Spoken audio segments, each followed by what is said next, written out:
दूर चीन में एक साधु हुआ। वो जब अपने गुरु के आश्रम पर गया तो उसके गुरु ने आंख उठा के उसको देखा। गुरु के देखते ही उसे खुशी हुई कि गुरु ने मुझे देखा, मुझे स्वीकार किया, मुझे इज्जत दी। लेकिन जैसे ही उसके मन में ये ख्याल उठा कि गुरु ने मुझे स्वीकार किया, मुझे देखा, मुझे इज्जत दी, वैसे ही गुरु की आंखें नीचे झुक गई और बंद हो गई।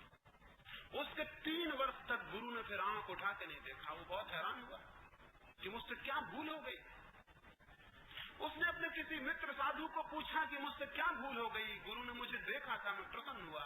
उस दिन से उनकी आंखें नीचे झुक गई। तो उसके मित्र ने कहा, मत घबराओ, उनके देखने से तुम्हारे मैं भाव में सजगता आई होगी, इसलिए उन्होंने फिर नहीं देखा, क्योंकि तब तो देखना पाप हो जाएगा। तुम्हारा मैं प्रगाढ़ होगा उनके देखने से कि गुरु मेरी ओर देखते हैं, तो पाप हो जाएगा, इसलिए गुरु तुम्हारी ओर नहीं देखते। तुम उस दिन उनकी आंख के योग्य बनोगे जब उनकी आंख तुम्हें देखे लेकिन तुम्हें कुछ भी पता ना पड़े। ऐसे 3 वर्ष बीते। एक दिन बगीचे में गुरु ने न केवल देखा बल्कि गुरु ने देख के हंसे और मुस्कुराए भी। उसे पहले जैसा बोध तो नहीं हुआ अहंकार का, लेकिन एक आश्चर्य का भाव आया कि आज वो क्यों 3 साल के बाद हंस रहे हैं। जैसे उसे ये भाव आया, गुरु की हंसी विलीन हो गई और आंखें नीचे के नीचे झुक गई। 3 वर्ष और बीते। उसने किसी को पूछा कि ये क्या हुआ। वो मुस्कुराए थे, फिर मुस्कुराहट वापस चली गई। जिससे पूछा उसने कहा कि उनकी मुस्कुराहट से अगर तुम्हारे भीतर कुछ भी हुआ हो, अगर आश्चर्य भी पैदा हुआ हो, अगर जिज्ञासा भी आई हो, तब भी तुम अभी बाहर की बातों से कंपित होते हो। अभी बाहर की बातें तुम्हारे भीतर स्पंदन पैदा करती हैं, इसलिए गुरु ने डर के अपनी मुस्कुराहट वापस ले ली होगी। वे तो तब मुस्कुराएंगे जब उनकी मुस्कुराहट तुम्हारे भीतर कोई फर्क पैदा न करे। ऐसे 3 वर्ष और बीते और 3 वर्ष बाद उसके गुरु ने उसे रास्ते में पकड़ा और गले लगाया और उसे पास बिठाया और उसके गुरु ने कहा, आज मैं प्रसन्न हूँ। आज जब मैंने तुम्हें गले लगाया तो तुमने ऐसे देखा कि मैं शायद किसी और को गले लगा रहा हूँ। तो गुरु ने कहा कि आज मैं प्रसन्न हूँ, जब मैंने तुम्हें गले लगाया तो तुमने मुझे ऐसे देखा जैसे मैं किसी और को गले लगा रहा हूँ, और अभी जब मैं तुमसे बातें कर रहा हूँ तो तुम ऐसे सुन रहे हो जैसे मैं किसी और से बातें कर रहा हूँ। अब तुम हवा पानी की तरह हो गए। अब तुम्हारे भीतर जो मैं की कठिनाई थी, काठिन्य था, वो विलीन हो गया। अब तुम्हारे भीतर मैं का पत्थर चला गया। अब तुम तरल हो गए, अब तुम सरल हो गए। अब प्रभु का तुम्हें साक्षात निकट है। जो मैं की कठिनता को छोड़ देते हैं वे ही साधुता को और सरलता को उपलब्ध होते हैं। महावीर ने उस मैं शून्य सरलता को ही अहिंसा कहा है। महावीर का अहिंसा से प्रयोजन दूसरे को दुख देना न देना नहीं है। महावीर की बात बहुत गहरी है। वे ये कहते हैं, जिसके भीतर मैं भाव है वो चाहे या न चाहे उससे दूसरों को दुख मिलेगा। वो न भी हिंसा करे तो भी उससे हिंसा होगी। उसकी वाणी में, उसके चलने में, उसके उठने में हिंसा होगी। उसके भाव में, उसके विचार में हिंसा होगी। उसके सपनों में हिंसा होगी। तो महावीर कहते हैं, जो मूलतः अहिंसक होना चाहता हो, दूसरे को दुख देने न देने का प्रश्न नहीं है, अपने भीतर मैं को विलीन कर लेने का प्रश्न है। वहां मैं शून्य हो जाएगा, दूसरे को दुख देना असंभव हो जाएगा। और ये भी स्मरण रखें, जिस दिन दूसरे को दुख देना आपको असंभव हो जाएगा, उसी दिन, ठीक उसी दिन, दूसरा भी आपको दुख देने में असमर्थ हो जाएगा। जैसे वृक्ष जितने ऊंचे जाते हैं उतनी ही गहरे उनकी जड़ें होती हैं। वृक्ष की ऊंचाई जितनी ऊपर होती है उतनी ही गहरी उसकी जड़ें होती है। जितना ऊपर वृक्ष विकसित होता है उतना ही भीतर गहरा होता है। जितना लंबा वृक्ष होगा उतनी लंबी उसकी जड़ें होंगी। ऐसे ही जो व्यक्ति दूसरों के जीवन में दूर तक दुख पहुंचाता है, उतने ही दूर तक उसके जीवन में भीतर गहरे दुख पहुंचाता है। बाहर हम जितना दुख फैलाते हैं, उतनी ही गहरी दुख की जड़ें हमारे भीतर पहुंच जाती। जो व्यक्ति बाहर दूसरों को दुख पहुंचाने में असमर्थ हो जाता है, उस वृक्ष के कट जाने पर उसकी जड़ें भी विलीन हो जाती। अगर जीवन में आनंद पाना हो तो महावीर कहते हैं, दूसरे को दुख देने में असमर्थ हो जाओ तो आनंद को उपलब्ध हो जाओ। अभी तो हम आनंद पाने में दूसरों को दुख देने की फिक्र नहीं करते, बल्कि शायद आनंद पाने में दूसरों को दुख देने को भी सीढ़ियां बना लेते हैं। महावीर कहते हैं, ऐसा व्यक्ति कभी आनंद को उपलब्ध नहीं होगा। ऐसा व्यक्ति कितनी ही आनंद की खोज करे, वो जितना दुख दूसरों में व्याप्त करता रहेगा, उतना ही गहरा दुख उसके भीतर प्रविष्ट होता चला जाएगा। इसे महावीर कर्म बंध कहते हैं। जो दुख देगा वो दुख पाने के कर्म बांध लेगा। लेकिन उनकी बुनियादी शिक्षा ये नहीं है कि दूसरे को दुख देने से बचो। उनकी बुनियादी शिक्षा ये है कि उस जड़ को काट दो जिसके कारण दूसरों को दुख देने की मजबूरी ऊपर पड़ती है, और वो जड़ मैं की है। धर्म मैं की मृत्यु चाहता है। जिसका मैं मर जाता है वही केवल धार्मिक होता है। इसलिए मैंने कहा कि जन्म से धर्म का संबंध नहीं, मृत्यु से धर्म का संबंध है। जब हमारा मैं मर जाएगा तो हम धर्म से संबंधित होंगे। इसलिए जो धर्म में जाने को उत्सुक हो, उन्हें मरने को तैयार होना चाहिए। मरने से मेरा अर्थ समझे, मरने को तैयार होना चाहिए। उन्हें उस मैं को जिसे हम सजाते और संवारते हैं, जिसे हम जीवन भर चेष्टा करते हैं परिपुष्ट करने की, उसे छोड़ने का साहस चाहिए। इसलिए धर्म इस जगत में सबसे बड़ा दुस्साहस है। हम क्या देखते हैं, लेकिन हम देखते हैं बूढ़े मरणासन धार्मिक होने में उत्सुक होते हैं। धार्मिक होना हो तो अंतिम दिन की प्रतीक्षा न करें।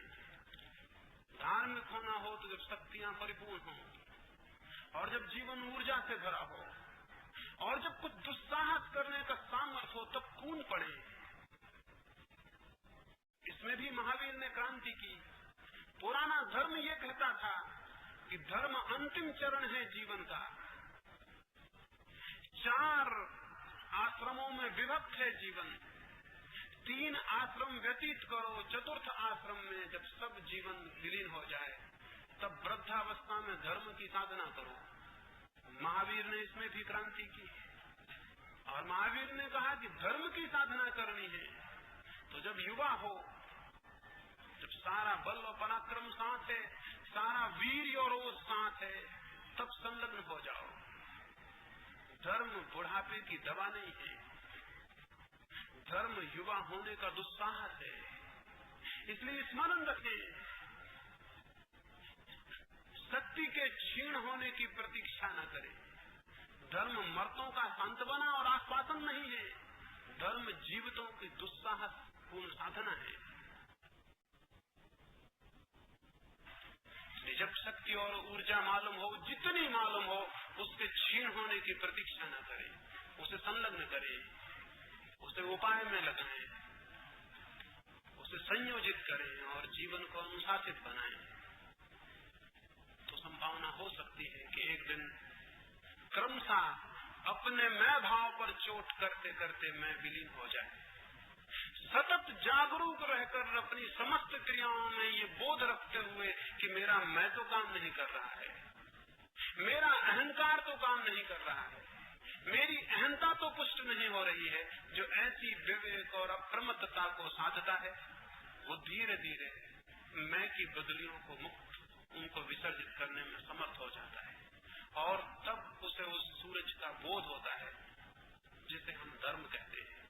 धर्म इसलिए ग्रंथों में नहीं है, मैं के पीछे छिपा है, ग्रंथों के शब्दों के पीछे नहीं।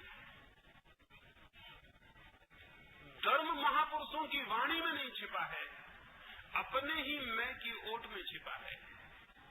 जो उसे वाणियों में खोजते रहते हैं वे पंडित होकर समाप्त हो जाते हैं। जो उसे अपनी मैं की ओट में खोजते हैं वे जीवन में उस सत्य को पाते हैं जिसे हम साधुता कहते हैं, जिसे हम संन्यास कहते हैं, जिसे हम ज्ञान कहते हैं और जिसे अंत में हम मोक्ष कहते हैं। यदि मुक्त होना है तो एक ही बंधन है जिससे मुक्त होना है, और वो बंधन मैं भाव का है, और वही बंधन हिंसा है। मैं भाव हिंसा है, मैं भाव का शून्य हो जाना अहिंसा है। इसलिए महावीर ने अहिंसा को परम धर्म कहा। एक ही बात कही कि अहिंसा परम धर्म है, इस अर्थों में परम धर्म है जो उसको ही साध ले तो सब उसका अपने आप सद जाता है। इस अहिंसा का जैन हिंदू मुसलमान से क्या वास्ता है? इस मैं को छोड़ने से हिंदू मुसलमान ईसाई का क्या वास्ता है? ये तो सार्वभूत सार्वभौमिक शाश्वत सत्य है, और धर्म का कोई सत्य किसी संप्रदाय के लिए नहीं है। इसलिए कृपा करें, महावीर से खुद मुक्त हो जाएं और महावीर को अपने से मुक्त कर दें। न उन्हें संप्रदाय में बांधे, न उनके संप्रदाय में खुद बने, उनका कोई संप्रदाय नहीं। अपने मैं को विलीन करें, अपने अहंकार को विलीन करें, और उसके माध्यम से अपनी हिंसा को छोड़ दें, अहिंसा को उपलब्ध हों, मैं की मृत्यु को पाएं, और तब आप पाएंगे आप महावीर के हो गए, उस धर्म के हो गए जो महावीर का है, उस धर्म के हो गए जो सब महावीरों का है। वे महावीर चाहे क्राइस्ट के रूप में कहीं पैदा हुए हों, चाहे कृष्ण के रूप में पैदा हुए हों, चाहे आपके रूप में कल पैदा हो जाएं। कुछ थोड़ी सी बातें आपके संबंध में कहीं, कुछ थोड़ी सी बातें महावीर के संबंध में कहीं। अंत में एक बात और आपसे कह दूं, जो मैंने कहा कि प्यास नहीं है, उस प्यास को अगर नहीं जगाते हैं तो अपने जीवन को व्यर्थ खो देंगे। लेकिन प्यास को कैसे जगाएंगे? प्यास जगती है जीवन के अनुभव से। चारों तरफ आंख खोल के देखें क्या हो रहा है। जब रास्ते पर एक आदमी मर जाता, उसकी अर्थी निकलती है, तब आप उस अर्थी को देखते हैं लेकिन सोचते नहीं। जो देख के रह जाता है वो अर्थी से जो संदेश मिल सकता था उससे वंचित हो जाता है। जो उसे सोचता है, जो उसे सोचेगा, वो थोड़ी देर में पाएगा अर्थी किसी और की नहीं, मेरी जा रही है। अगर कोई व्यक्ति सोचेगा तो पाएगा अर्थी किसी और की नहीं, मेरी जा रही, 10 दिन बाद सही, लेकिन अर्थी मेरी जा रही है। और मैं जिस अर्थी में कंधा दिए हूं, कंधा देते वक्त अगर कोई सोचेगा तो पता चलेगा दूसरे उसकी अर्थी को कंधा दे रहे हैं। अगर हम आंख खोल के अपने चारों तरफ देखें तो ये संसार हमको धार्मिक बनाने को प्रतिक्षण तैयार है। अगर हम चारों तरफ व्याप्त दुख को देखें, अपने भीतर व्याप्त दुख को देखें, संसार में भागते हुए प्राणियों को चारों तरफ देखें, तो सब बदल जाएगा। एक फकीर हुआ, वो फकीर एक गांव के बाहर एक झोपड़े में रहता था। किसी आदमी ने उस गांव के भीतर प्रवेश करते हुए उस फकीर को पूछा कि मैं बस्ती का रास्ता जानना चाहता हूं। उस फकीर ने कहा अगर बस्ती का रास्ता जानना चाहते हो तो बाएं तरफ मुड़ जाओ, थोड़ी दूर ही बस्ती मिल जाएगी। वो आदमी बाएं तरफ मुड़ा और थोड़ी दूर जाकर उसने देखा वहां कब्रिस्तान। वो बहुत गुस्से में वापस आया। उसने लौट के उस फकीर को कहा आप पागल मालूम होते, वहां बस्ती नहीं कब्रिस्तान है। उसने कहा और अगर कब्रिस्तान जानना चाहते हो तो अब इस तरफ चले जाओ, दाएं तरफ। वहां गया, वहां बस्ती थी।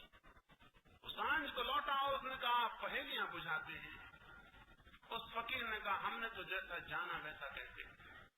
वहां जो बसे हैं कब्रिस्तान में सदा को बस गए, और यहाँ जो बसे मालूम होते हैं वो सब कब्रिस्तान के रास्ते पर हैं। वो सब कब्रों के भीतर जाने की तैयारी है। इसलिए अगर बस्ती को देखना है तो उधर देखो, अगर कब्रिस्तान को देखना है तो इधर देखो। और ये सच है। हम हंस रहे हैं क्योंकि हमें लग रहा है ये फकीर ने किसी और से कहा था। ये फकीर आपसे कह रहा है। जो हंस रहे हैं उनसे ही कह रहा है। ये किसी और से कही हुई बात नहीं है, ये आपसे कही गई है। और आप देखें, यहाँ बैठे हुए देखें आप चारों तरफ, अगर आपकी थोड़ी आंख गहरी हो तो आप यहाँ मुर्दों को इकट्ठा हुआ पाएंगे। यहाँ सब मुर्दे हैं, तिथियां अलग अलग हैं। यहाँ सब मुर्दे हैं, मुर्दे होने के सबके शेड्यूल टाइम अलग अलग है, बाकी सब मुर्दे हैं। अगर जीवन को चारों तरफ हम देखें तो मृत्यु दिखाई पड़ेगी, दुख पीड़ा दिखाई पड़ेगी, कुछ सार नहीं दिखाई पड़ेगा, आसार दिखाई पड़ेगा, कुछ अर्थ नहीं दिखाई पड़ेगा, सब अनर्थ दिखाई पड़ेगा, व्यर्थ दिखाई पड़ेगा। उस बोध से प्यास पैदा होगी, उस बोध से लगेगा अगर ये सब आसार है, अगर ये सब व्यर्थ है तो सार क्या है, अर्थ क्या है, अगर ये सब व्यर्थ है तो सार्थक क्या है। और तब भीतर एक आकांक्षा करके की एक लपट पैदा होगी और वो लपट आपको धर्म की तरफ ले जाएगी। वो लपट प्रत्येक व्यक्ति के भीतर पैदा हो, यही मेरी कामना है। वो लपट बहुत दुख देगी, वो लपट बहुत चिंता पैदा करेगी, वो लपट आपकी सारी शांति को खंडित कर देगी, वो लपट आपके सारे संतोष को छीन लेगी, वो लपट आपकी नींद को छीन लेगी, वो आपको बेचैन कर देगी। और ईश्वर करे कि वैसी बेचैनी आपके भीतर पैदा हो जाए, और ईश्वर करे आपकी सारी झूठी शांति खंडित हो जाए, आप अशांत हो जाएं, और ईश्वर करे आपके सारे संतोष के ढकोसले समाप्त हो जाएं, और आप इतने असंतुष्ट हो जाएं कि आपको कोई कूल किनारा न दिखाई पड़े। जिस दिन मनुष्य को इस जगत में कोई कूल किनारा नहीं दिखाई पड़ता, जिस दिन मनुष्य को इस जगत में कोई सहारा और आधार नहीं दिखाई पड़ता, उस दिन वो पहली दफा भगवान के आधार को उपलब्ध होता है। जिसके जगत में सब आधार और शांतियां छिन जाती हैं, उसे धर्म की शरण पहली दफा उपलब्ध होती है। धर्म की शरण जाना हो, जगत की शरण से मुक्त हो जाना जरूरी है। उससे प्यास पैदा होगी। और आज के इस पुनीत पर्व पर और इससे बेहतर मैं और कुछ नहीं प्रार्थना कर सकता, और मेरे हृदय में कोई बात उठती नहीं मालूम पड़ती, और कोई कामना नहीं मालूम पड़ती, और वो यही है, प्रभु करे आप सबके हृदय प्यास से भर जाएं और आप सबके हृदय जगत को देख पाएं, जगत के अर्थ को देख पाएं, जगत की व्यर्थता को देख पाएं,